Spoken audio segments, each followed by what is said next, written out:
Why, in spite of all our knowledge and in spite of our collective experiences, do we find ourselves aimlessly wandering, settling for a life of existence rather than a life of substance? While there may be many answers to this question, the fundamental answer is the absence of discipline. Applying all that we know. That's the key word, discipline. Self-discipline. We might add one more word here, consistent. Consistent self-discipline. Better than knowledge is applied knowledge. And once we've applied our knowledge, we must study the results of that process. Apply our knowledge, study the results. Refine our approach. Finally, by trying and observing and refining and trying again, our knowledge will inevitably produce worthy results, admirable results. And with the joy and results of our efforts, we continue to apply, to learn, to observe, to fuel our ambition with the positive reinforcement of continued progress. Pretty soon, we'll find that we're swept into a spiral of achievement, a vertical rise to success. But for this whole process to work for us, we must first master the art of discipline, self-discipline, consistent self-discipline. It takes consistent self-discipline to master the art of setting goals, to master the art of time management, to master the art of leadership, to master the art of parenting and relationships. If we don't make consistent self-discipline part of our daily lives, the results we seek will be sporadic and elusive. It takes a consistent effort to truly manage our valuable time, or we'll be consistently frustrated. It takes discipline to conquer the nagging voices in our minds, the fear of failure, the fear of success, the fear of poverty, the fear of a broken heart. It takes discipline to keep trying when that nagging voice within us brings up the possibility of failure. It takes discipline to admit our errors and recognize our limitations. The voice of the human ego speaks to all of us. Sometimes the voice of ego says that we should magnify our value beyond our results. It leads us to exaggerate, to not be totally honest. It takes discipline to be totally honest, both with ourselves and with others. Be certain of one thing. Every exaggeration of the truth, once detected by others, destroys our credibility and makes all that we say and do suspect. It takes discipline to change a habit, because habits are formed a little bit each day, every day, every day. Once habits are formed, they act like a giant cable. They act like a nearly unbreakable instinct that only long-term disciplined activity can change. We must unweave every strand of the cable of habits slowly and methodically until the cable that once held us in bondage becomes nothing more than scattered strands of wire. It takes the consistent application of a new discipline, a more desirable one, to overcome one which is less desirable. It takes discipline to plan.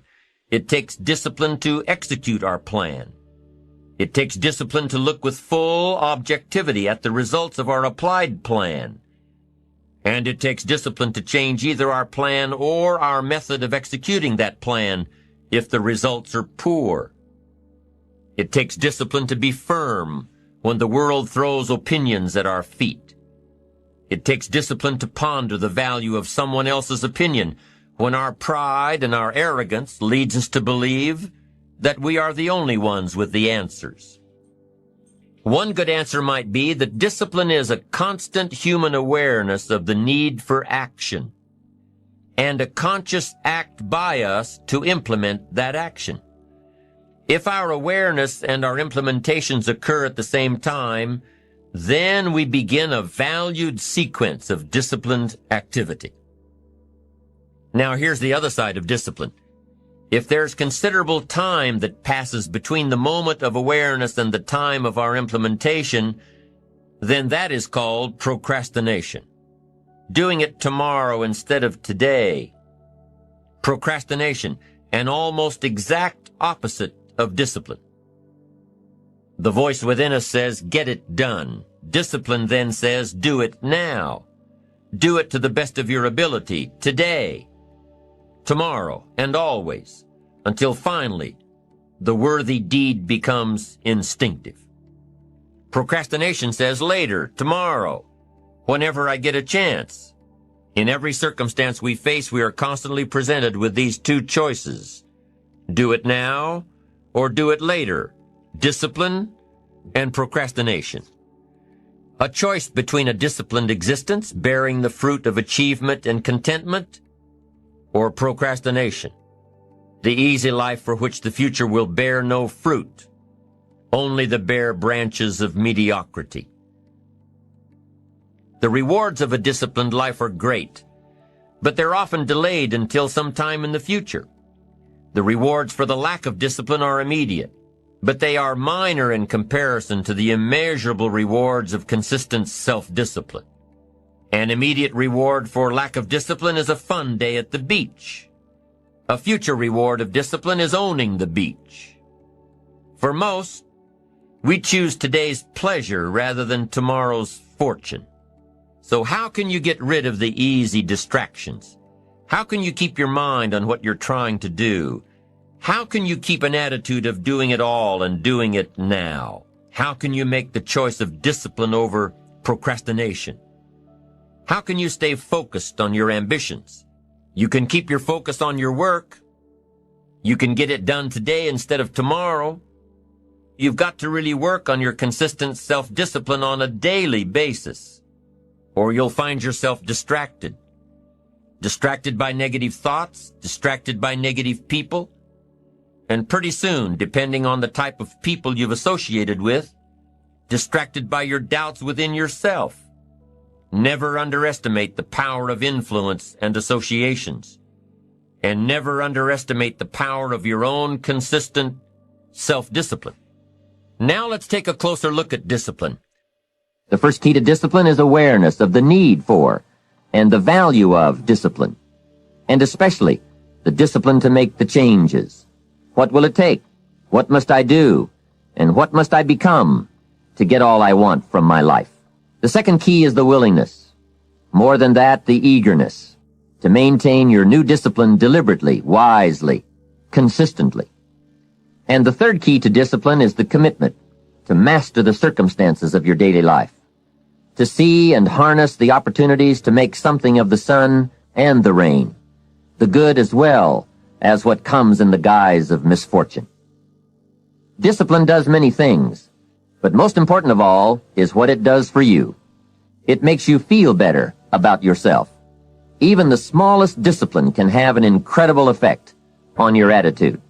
And the good feeling you get, that surging feeling of self-worth that comes from starting a new discipline, is almost as good as the feeling that comes from the accomplishment of the discipline. Second, a new discipline immediately alters your life direction. You don't change destinations immediately. That is yet to come. But you can change direction immediately. And direction is very important. Third, discipline cooperates with nature. Everything strives. It is a common life function. How tall will a tree grow? As tall as it can. Everything strives to become all it can possibly be, and that striving to become is what discipline is all about. Disciplining ourselves to fulfill our natural potential to become all that we can be. And finally, discipline attracts opportunity. Opportunity is always looking for ambition and skill in action. Discipline taps the unlimited power of commitment. The human will in action, driven by inspiration, enticed by desire, tempered by reason, guided by intelligence, can bring you to that high and lofty place called the good life.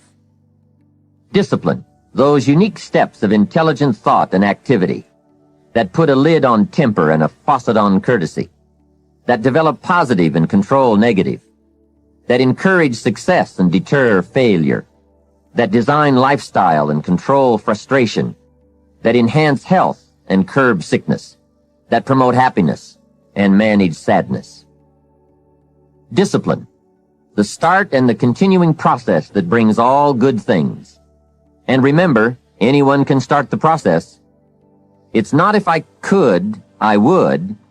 It's if I would, I could. If I will, I can. So start the new process. You can begin a new habit no matter how small it is. Small isn't important. Whether or not you start and whether or not you continue are all that is important. And don't be deluded by an affirmation. Only affirm what you are truly prepared to do. Many of us delude ourselves with our words into believing that we're making changes and making progress, when in fact our daily activity is taking us in the exact opposite direction of our affirmations. Also, one more thought on discipline. Here's the greatest value of discipline. Self-worth. Self-esteem. People are teaching self-esteem these days, but they don't connect it to disciplines. The least lack of discipline, and it starts to erode our psyche. One of the greatest temptations is to just ease up a little bit, right? The slightest lack of doing your best starts to erode the psyche. Instead of doing your best, doing just a little less than your best. Sure enough. You say, well, it's just going to affect my sales. No, it's going to affect your consciousness. It's going to affect your philosophy. Now you've begun in the slightest way to affect your own philosophy.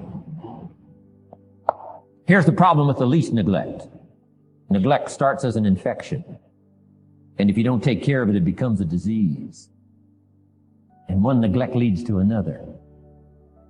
And the worst of all, when neglect starts, it diminishes our self-worth, our self-confidence, our self-value. You say, well, how can I get back my self-respect? I'm telling you, you don't have to go to 29 classes.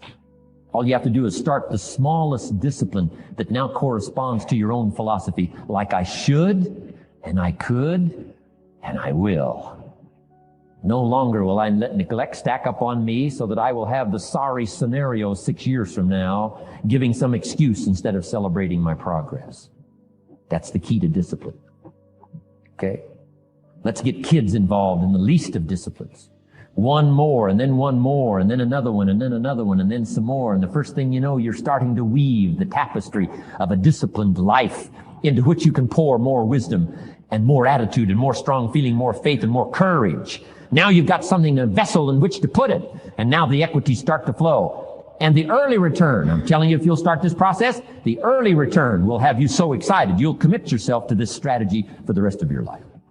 You'll never go back to the old ways. Join a new crowd. Join a new group. The disciplines to do it. Take action.